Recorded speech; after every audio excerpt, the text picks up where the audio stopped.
Hey everyone, welcome back to another Codex Supplement review. As always, my name is Jay, and in this video I'm going to be going over the new Salamanders. Ooh, the green guys. Today I'll be talking about this new Salamanders Supplement for the Space Marine Codex, and I'm wearing my appropriate shirt. It was a coincidence, it was not intentional, but it works. And so yeah, I'll be talking about, the named characters, the new special rules, and yeah, all that jazz. Yes. And so, let's talk about the Salamanders for a moment. Now, the Salamanders, of course, are the Melta Flama faction. I talk like orcs every time I describe Melta Flama. But still, the Melta Flamer faction of Space Marines. They are really obsessed with, weapons that have flames and melt and volcanoes, and they're really a really cool looking army. It was, when I decided to paint Space Marines, I was debating between Salamanders and Imperial Fist. I went with Imperial Fist because it was a color that I don't normally use in my armies. I have tons of green, as you know, I play orcs, but yeah.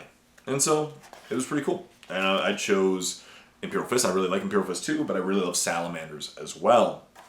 And so yeah, let's start off with what Salamanders have. Their chapter tactic is when a unit with this tactic fires Overwatch or is chosen to shoot or fight, you can reroll a single hit roll, and you can roll a single to wound roll. When resolving an attack with a weapon that has armor penetration characteristic of -1, against a unit with this tactic, the weapon is treated as having an armor penetration characteristic of 0. Cool. So they're kind of defensive. They have one reroll to hit, one reroll to wound, kind of like Death Skulls for orcs. And today we're going to talk about the supplement. Now the supplement, as with all the other supplements, adds a couple new, not new, but a new character, or a new HQ, like all the rest of them, and it also adds, named characters in general. There aren't any in the Codex, some special rules, My first impressions are, I think it's a pretty cool supplement. I don't think it's a game breaker. As I said, like the Iron Hands one when it first came out was really a game changer. This one has some nasty tactics that you can do, and I'll talk about them in this video, but I don't think this is a meta changer. I don't think so. It's going to be competitive. But the thing is about this particular codex is it doesn't have that instant surround somebody with 3 repulsor executioners and you're good to go. It doesn't, right? Because their theme is Melta and Flamer. It doesn't really work with, doesn't have that jump out of the repulsor executioner spam, and so it'd be very different. You have to spam Meltas and spam Flamers, but if you're playing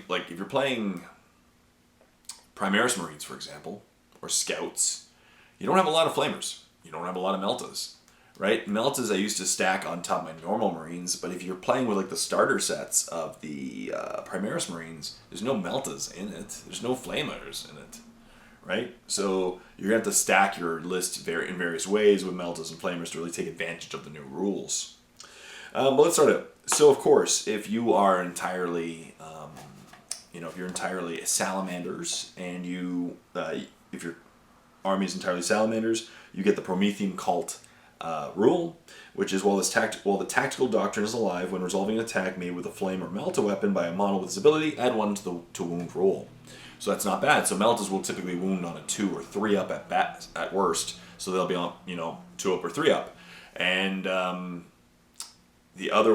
Flamers typically on 4 ups against most things. It'll be 3 ups. Not a bad rule. Of course, you have chapter tactics, warlord traits, stratagems, psychic powers, and some cool stuff. So let's go over the warlords. So of course, there are 2 warlords in Salamanders. Now the one, of course, Salamanders were always known for was Vulcan Hestan. Vulcan is still 130 points. He's well worth it. He's movement 6 inches, weapon skill 2 up, ballistic skill 2 up, strength 4 technically, but really he is actually, toughness 4, strength 4, toughness 4, but he has the warlord trait, which is strength plus 2. So he's technically strength 6. Toughness 4, 5 wounds, 4 attacks, leadership 9, 2 up save. He has Angels of Death rule, as do pretty much all the Space Marines. Rights of Battle, so reroll hit rolls of 1 for attacks made by models within 6 inches of them that are Salamanders. And Forge Father, you can reroll hit rolls and reroll wound rolls for attacks made with flame or melta weapons by models in friendly Salamander units while they're in 6 inches of this model. So that's huge. Once again, you want to surround them with Flamers or Meltas. And yeah, that's really it, right? Reroll to hit, of course, hit rolls are only counting for Meltas, but the to wound rolls are really big for Flamers. And he has a 3-up invulnerable save. He has a Bolt Pistol, Gauntlet of the Forge with his 8-inch range, Assault 6, Strength 5, AP -1, D1, and do not make a hit roll, automatically hits, so scores a hit. Cool. So Assault D6, so it's a flame weapon, right? And he has a Spear, which is Strength +2, so it's sitting at Strength 8, AP -2, D3. Frag Grenades, Crack Grenades. So he's a solid HQ as always, right? He's a great HQ. The next guy is Adrax Agatone. Adrax Agatone. He's the new guy. And so Adrax Agatone is 140 points. He is movement 6 inches, weapon skill 2 up, skill 2 up, strength 4, toughness 4, 6 wounds, 5 attacks, leadership 9, 2 up save. So very similar stat line to Vulcan. He has 1 extra wound, 1 extra attack, he is 10 points more expensive. But his weapons are interesting. He has a shooting attack called the Dracus, so 12-inch range, Assault D6, Strength 4, AP -1, D1, and it's a flamer, so it automatically hits. And then he has Malleus Noctum, which is Strength ×2, so it's a fist, basically. Strength 8, AP -3, 4 damage instead of 3, which is nice. And resolving attack, subtract 1 from the hit roll. But that's okay, because he has reroll 1s anyway, so he's hitting on 3s, reroll 1s. Big whoop. Frag Grenades, Crack Grenades, he has Angels of Death. Unto the Anvil. Add 1 to wound rolls for attacks made with melee weapons by models in friendly Salamander units while they're within 6 inches of this model. And if that unit has made a charge move, was charged or performed a heroic intervention this turn. Cool. So if you charge in, if he charges in or gets charged, he's really hitting on, he's wounding on 2s pretty much, so that's not bad. He has the Iridian Drakehide Cloak, which is when resolving an attack against this model, reduce the damage characteristic of the weapon by 1 to a minimum of 1 for that attack.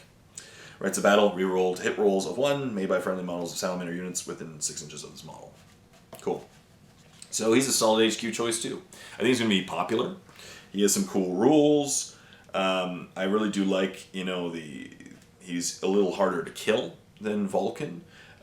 He has a 4-up invulnerable save versus Vulcan's 3-up, but still, reduced damage was nice. He has the reroll hits, which is great. And +1 to wound rolls is nice too when they assault. So a good HQ choice there. He's pretty cool. He's basically a giant hammer and a flame weapon. So yeah, it's a hammer, not a fist. Sorry, it's a hammer. The Warlord traits are Anvil of Strength, as I mentioned, which Vulcan Heston has, which is add 2 to strength characteristic of the Warlord. Anvil of Strength. Miraculous Constitution. When this Warlord would lose a wound, roll d6. On a 6, that wound is not lost. In addition, start of the movement phase, this Warlord regains a wound. Helps keep them alive. Never give up. At the start of the battle round, you can select 1 friendly Salamander's unit within 6 inches of the Warlord. Until the end of that battle round, that unit has the Defenders of Humanity characteristic, so objective secured. Forge Masters next. Add 2 to the toughness characteristic of the Warlord. The next one is what Adrax Agatone has, which is Lord of Fire. You can reroll the dice to determine the number of attacks made with flame weapons by friendly Salamander's units while within 6 inches of this Warlord. So once again, huge benefit. If you have a bunch of flames around him, you get to reroll the d6, which helps you get a lot of attacks. Reroll to wound. No, not reroll to wound. That's Vulcan. But still, that's not bad. And number 6, Patient and Determined. Once per shooting phase, enter fight phase. When resolving an attack made by this Warlord, do not make a hit roll. It automatically scores a hit. Cool. Those are them. Up next, we'll go over the Relics of Nocturne and the Special Issue War Gear. They're pretty cool stuff as well. So there's Vulcan's Sigil. Add 1 to the attacks characteristic of a model with its relic. In addition, once per battle at the start of a fight phase, a model with its relic can hold aloft Vulcan's Sigil. Until the end of the phase, add 1 to the attacks characteristic of models in friendly Salamander units while they are within 6 inches of this model. Note that the attacks characteristic of the model with the relic is therefore increased by 2 until the end of the phase. Cool. That's nice. Great close combat. Take advantage of that. Model equipped with Thunderhammer only is Drake's Smiter. the Drake Smiter is, it replaces the Thunder Hammer, and it is strength, range melee, type melee, strength times 2, AP minus 4, 3 damage, but no, when resolving this attack, subtract 1 from the hit roll, and any unmodified wound roll of 6, add 3 to the damage characteristic of this weapon. So any 6 to wound has 6 damage. That's pretty nasty. Wrath of Prometheus. It's a Salamander model with a bolt gun or mastercrafted bolt gun only. It replaces it. It's a 30-inch range, rapid fire 1, strength 5, AP minus 2, 3 damage, which is cool. Tome of Velkona. Librarian model only. A model with the relic knows 1 psychic power from the Promethean discipline, in addition to any other powers it knows. When a psychic test is taken for a model with this relic that is attempting to manifest a psychic power from the Promethean discipline, add 1 to the total. Salamanders Mantle. When resolving an attack made against a model with this relic, subtract 1 from the wound roll. Cool. Nocturnes Vengeance. Model with the Combi Flamer only. This relic replaces the Combi Flamer and has a couple of different versions. Nocturnes Vengeance, when you choose this weapon to shoot with, select one or both of the profiles below. If you shoot both, subtract 1 from the hit rolls for attacks with this weapon. So it has a mastercrafted bolt gun, 24-inch range, rapid fire 1, strength 4, AP minus 1, D2, and a mastercrafted flamer. 12-inch range, assault D6, strength 4, AP minus 1, D2, and abilities when resolving an attack using the mastercrafted flamer profile. Do not make it a hit roll, it automatically scores a hit because it's a flamer. Makes sense. Helm of Draklos, Primaris model only. Add 1 to the wounds characteristic of this model. With this relic, subtract 1 from the leadership characteristic of models and enemy units, while they're within 6 inches of this model with the relic. Cool. Next we have the special issue War Gear, which, so Adamantine Mantle. When a model with this relic would lose a wound, roll a d6 on a 5-up, it is not lost. Artificer Armor, 2-up, 5-up. Armor. Mastercrafted Weapon, when you give this to relic, select one weapon that his model is equipped with. It cannot be a relic. Sorry, it cannot be a weapon whose profile already includes Mastercrafted. Add 1 to the damage characteristic of that weapon. The weapon is considered a chapter relic. Digital weapons. When a model with the relic fights, it can make 1 additional attack using the close combat weapon profile. When resolving the attack, if a hit is scored, target suffers 1 mortal wound and attack sequence ends. Obsidian Aquila. When a friendly chapter model within 6 inches of the model with this relic lose a wound, roll a d6 on a 6-up. That wound is not lost. Feel no pain. Promethean Plate. When resolving an attack made against a model with this relic, an unmodified wound roll of 1, 2, or 3 automatically fails. Dragon Rage Bolts. You select 1 bolt weapon that the model is equipped with. When the bearer shoots, you can choose to fire Dragon Rage Bolt. If you do so, make only 1 attack with this weapon. But if that attack hits, make 6 d6 wound rolls instead of 1. When resolving that attack, the target does not receive the benefit of cover to its saving throw, and that weapon has a damage characteristic of 1 and an armor penetration characteristic of -1. And Drake Blade. Model with a power sword, mastercrafted power sword, or combat knife only. The relic replaces the weapon. Has the following profile. Drake Blade. Melee, type melee, strength user, AP -4, D2. When resolving an attack with this weapon on an unmodified wound roll of 6, the target suffers 1 more wound in addition to the normal damage. So cool stuff there. As I said, nice. It is nice. Some extra stuff to give your warlords and stuff to make them extra killy. The stratagems are pretty cool. Let's go with stratagems. So the first two command points, Flamecraft. Use the stratagem in the shooting phase when a salamander unit from your army is chosen to shoot with. Until the end of that phase, when a model in that unit shoots with a flame weapon, do not roll to determine the number of attacks. Instead, the maximum number of attacks are made with that weapon. That's huge. So for 2 CP, you get like 6 if it's D6 flames. 6 flame shots, plus you can multiply that with all the awesomeness of the warlord traits and stuff. And the warlord, so you can make some nasty, nasty combinations with that Flamecraft command point, that stratagem. The next one, Crucible Battle. This one is 1 command point. Use the stratagem in the shooting phase or fight phase when a salamander's unit from your army is chosen to shoot or fight with. Until the end of that phase, when resolving an attack made by the model in the unit, add 1 to wound roll. Next one is Strength of the Primarch, 1 command point. Use the stratagem at the start of the fight phase. Select 1 salamander unit in your army. Until the end of that phase, add 1 to the strength characteristic of the models in that unit.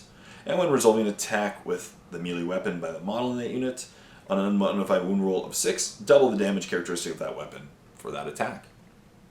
Next one, Fires of Battle, 1 command point. Use a stratagem in your shooting phase or in your opponent's charge phase when a Salamander model from your army shoots with a flame or Melta weapon.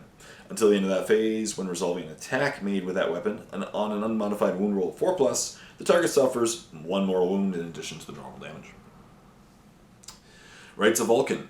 Use a stratagem, it's 2 command points. Use a stratagem at the start of your movement phase if the tactical doctrine is alive. Until the start of the next battle round when resolving an attack made with rapid fire or assault weapons by Salamander's models in your army, on an unmodified wound roll of 6, the armor penetration characteristic is improved by 1. For that attack, you can only use a stratagem once per battle. That'd be broken if you could use every turn. But there are a couple that are even way crazier. Despite the odds, 1 command point, use a stratagem at the end of your turn. If a Salamander's warlord from your army is on the battlefield and you did not achieve any tactical objectives this turn, generate 1 new tactical objective. You can only use the stratagem if the mission you're playing involves tactical objectives. That's a pretty strong stratagem myself. I think so. Like, that's crazy because you can generate a new card and hope maybe achieve it. Immolation Protocols, or it's at the end of your turn. I don't know. I don't know if you achieve it in that turn, maybe the next turn. Immolation Protocols.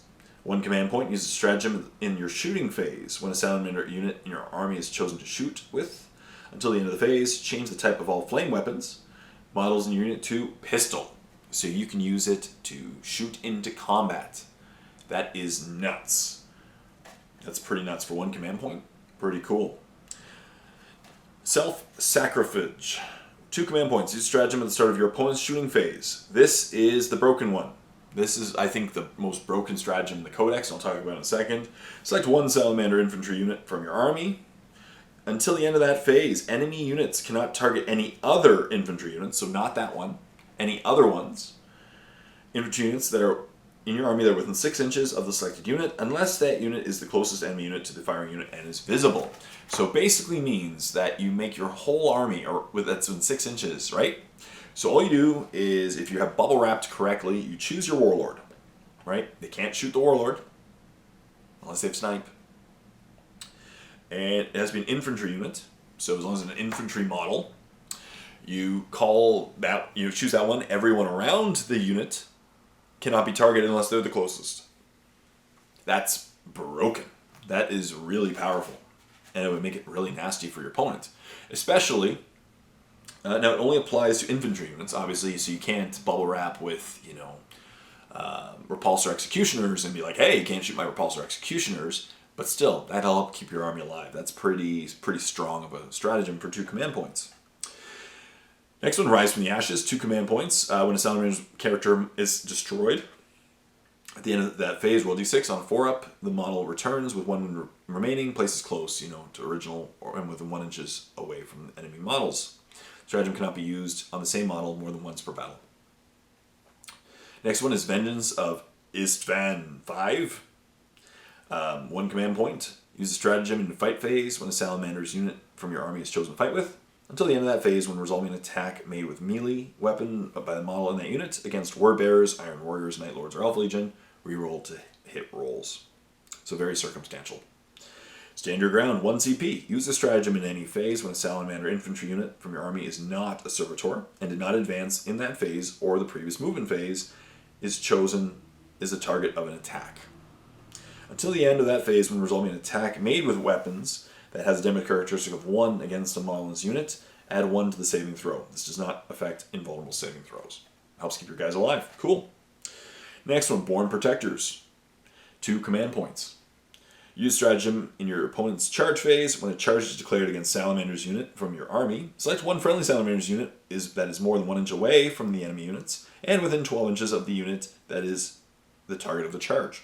Basically gives them Overwatch and allows them to do heroic intervention. So they can then Overwatch, and then they can declare heroic interventions if they were a character. It's pretty crazy. So that's nasty as well. Especially if you have like a giant amount of flamers that are right beside an easy target. You put the flamers beside the target, you play it, and then they can all Overwatch, with their flamers. It'd be pretty nasty. Yeah. Next one, 1 command point, Relentless Determination.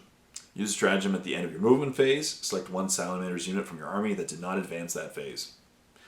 Until the start of your next movement phase, the unit is treated as having remained stationary during its movement phase for all rules purposes, i.e. firing heavy weapons. In addition, if that unit has a damage table, Then until the start of the next movement phase, double the number of wounds it has remaining for the purpose of determining what row you use on the damage table. That'll be awesome for your Dreadnoughts, for example. Or the Repulsor Executioners. Exemplar of the Promethean Creed. 1 command point. Use a stratagem after nominating a Salamander's model that is not named character to be your Warlord. You can generate 1 additional Warlord trait for them. This must be from the Salamander's Warlord trait. Each Warlord trait in your army must be unique. You can only use this stratagem once per battle. 1 command point, Master Artisans.